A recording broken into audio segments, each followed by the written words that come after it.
Hello, Ray Phoenix here. This is Crash Bandicoot 2 Cortex Strikes Back for the PS1. This is by far a lot better than the first Crash Bandicoot game. It definitely is a lot better than the original Crash Bandicoot game. Because the original Crash Bandicoot game was incredibly difficult. It was hard to control too. That's because it was before analog controls invented, so you had to use the arrow keys on the controller. But this game allows the analog control, which is very good. So because the analog control was invented for PS1 by 1997, and also this game also you can save whenever. You don't have to wait for those save points that resemble Candy Kong from Donkey Kong Country. No, you can save whenever you want to in this game, which is a very good feature, very nice feature. This game is fun to play, of course. It's fun to get all the boxes. It's hard to get all the boxes, but to make it fun and a challenge. It's easy to get a lot of lives in this game, too. And there's times where you can ride the polar bear, you can ride for the stages. It's all very fun. It's all very enjoyable. I definitely enjoy playing this game.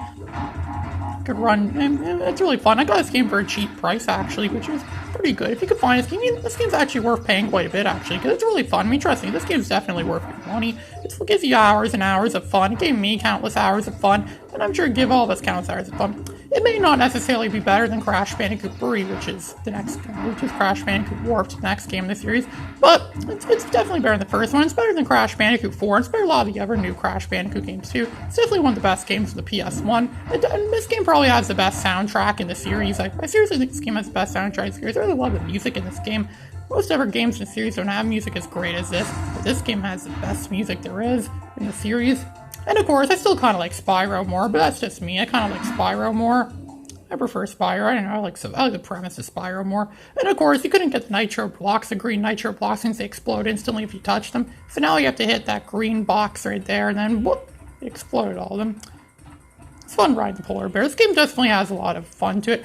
As with Navigator Gaming in the Clinton years, Flights of Fantasy once said, it's games like these that make N64 jealous. Yeah, N64, whereas you're a Crash Bandicoot. You never had a game like Crash Bandicoot, and you never will have a game like Crash Bandicoot. Just face it, Crash Bandicoot 2 is the real deal.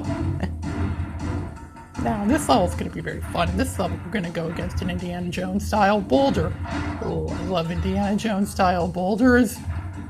I love being chased by them when there's those death-defying traps and those things where if you make a wrong move, kind of like in Space Ace almost, where you make a wrong move and then you get destroyed, you know? Like when Indiana Jones is played by Harrison Ford going through that temple, and he's with Doc Ock from Spider-Man 2, and then Doc Ock ended up getting stuck in one of the traps. Then again, Doc Ock kind of screwed over Indiana Jones by not giving Indiana Jones whip back when they were in the temple after he took the idol. And it all made and it was all worth it in the end when they got their faces melted off. We know how that all turned out.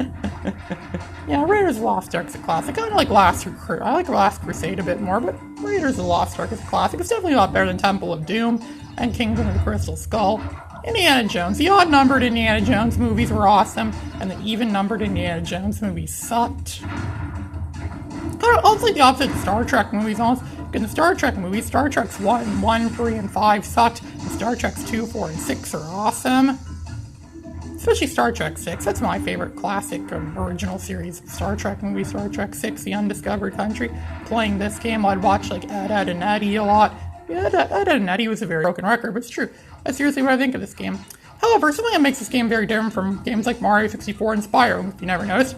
In games like Crash Bandicoot, you follow a preset track, and you have to run around the track, and you have to collect stuff and defeat enemies, things like that. There is no exploration in this game like there is in Super Mario 64 and in the Spyro games. Like in Spyro, you could like free roam of the giant wide open environments. And Mario 64 is like that too. Even Jumping Flash is kind of like that, where you can just explore three-dimensional, go wherever you want to go, free roaming environments. But these Crash Bandicoot games don't really have that, since you just follow a preset track. Not that that's bad though. No, it's pretty fun. It's 2D. It's almost like a 2D platform, but it's free instead. But in defense of that, the original Crash Bandicoot was made before a little bit before the N64 was released. And SNES and Sega Genesis is all people really knew at the time, and 2D platformers again was mostly what people knew, so that's why I thought they'd up the ante a bit, make it 3D. Which I guess, come on, I never thought it'd be so sleep-inducing to be chased by a boulder. You know, yawn, I have to go to sleep. Maybe I'll dream of some sheep or something like that in Cloud 9. In the next game I'm gonna play, Spyro Enter the Dragonfly. But you can wait for that one a little bit. Or you may have seen that one already, I don't know. So I'm going to upload them all at the same time. Okay, so we cleared the level. The TV looks white. It looks white like my TV after I turn it off sometimes. And the light bulb in the back of it forgets to turn off. So then it just goes white like that. Gives me a white screen. It's not like the white screen. If it actually had actual text on it saying that your TV's dead, I'd call it the white screen of death. Yeah, why did they choose blue to be the blue screen of death anyways? I wonder why they did that, why they chose blue. Why didn't they choose a more appropriate color, like red, you know, like, oh, your computer died, it's red, you know? They should have chosen a color like that, or even a color like green. Heck, green would probably have been a more suitable color than blue. Since when did blue mean death? I mean, come on. Tombstones aren't blue. Water isn't actually blue. Poisons are not typically blue, unless it's like what's a blue poison called? I don't know. I'm sure there is a blue poison.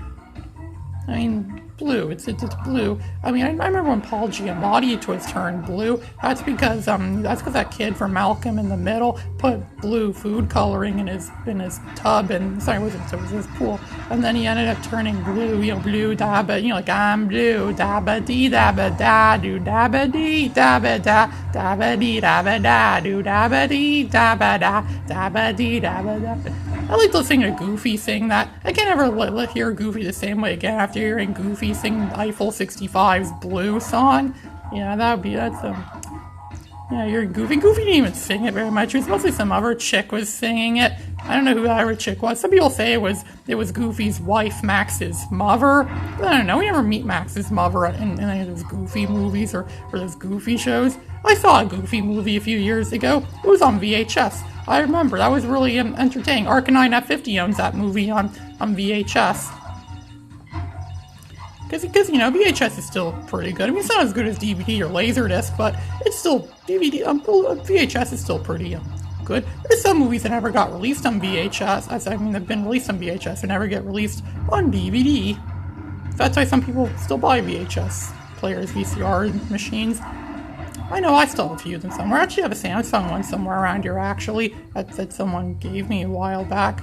I like watching old movies. There's some movies I never even got on DVD. Like, there's Mouse Hunt. I really like the movie Mouse Hunt. Or Nathan Lane, Timon from Timon and Pumbaa has to play some guy that has to save his mouse from this evil mouse, no rhyme intended. Then he ends up incapacitating the mouse, and then he doesn't know what to do. If he doesn't want to kill it, he feels bad killing it. So instead he just mails it over to Cuba. He writes on it, to Fidel Castro, such and such, Havana, Cuba. Yeah, that's what people should totally do to things that they don't want or don't like. So remember, people watching this video, word of advice to people watching this video, if there's something you have that you don't like and you want to get rid of it, but you don't know how to get rid of it necessarily, you could just mail it to Cuba, more specifically Fidel Castro. Only Fidel Castro is dead, so it would have to be someone else. I mean, the current president of Cuba or whoever it is. But yes, mailing something to Cuba is a good way to get rid of something. Or I got an even better idea. Why even pick on Cuba? What did Cuba ever do to you? Maybe you should mail it to North Korea. Address it to Kim Jong-un of North Korea. He would love to get something like that in the mail, I'm sure. See if you're going to end up with moldy bread. I mean, I get moldy bread sometimes, or my bread ends up turning moldy. So instead of just simply throwing it out, mail it to Kim Jong-un in North Korea. He loves getting our moldy bread and moldy cheese and moldy foods, expired, dirty, rotten food. He loves it all. I bet he does. I bet he does. So this is Ray Phoenix signing out.